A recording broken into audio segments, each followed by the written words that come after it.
Good morning, Floyd here with OEX and BlueChipOptions.com. The Reader's Choice Award with Stocks and Commodities magazine is one of the top 10 advisory services in the country. And here's part of why we are. We teach point and figure charting, Charles Dow's 1880s version of how to chart before there were charts. X's means that the stock is moving up. O's mean the stock is moving down. It depends on the variation that you set it, what type of ratio, but here's a very simple view of a stock we own called Wells Fargo. And Wells Fargo as a bank, we can watch under 3-1 ratio the following four things. There appears to be relatively light volume in this stock for a long period of time. The stock held up at 34 at one period of time. That was its high that we can look back to. And then it's dramatically dropped through the whole crash to a low of $8. You can see the various support lines take place, and you can see as it breaks through the lower band, Bollinger Band at $12, and continued to collapse.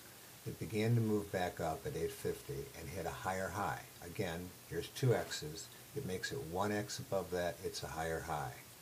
Then it moved back to a support line and moved back up again to a much higher high. It broke a double top and moved up again, moved down, moved up again and broke a double top, moved down. Here it now doesn't quite make it up as high. You can see that. It begins to collapse and it moves down to lower lows and hits $13.50. Starts to come back up, but again it can't break that higher high. Again it can't break that higher high until here.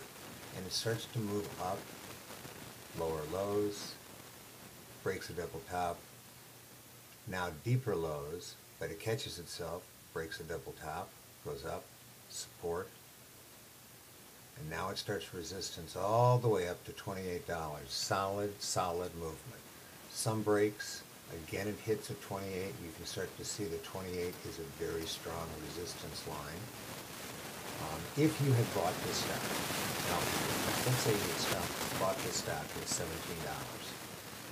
If you bought it at 17, you should look now as the market hits higher highs. You've doubled your money at 28, and it's a very strong resistance line. So I would look here at 17 at selling at least 1/3 or more of my position, because from 17 to 28, you've had an exceptional return. I'd then start to hold the remainder of my position and wait to see if this holds or if it starts to bottom even further. And then I'd watch and create either a stop loss at 22 so that I didn't lose on my $17, or I'd begin to look at buying more of the stock if I saw that it held at this line.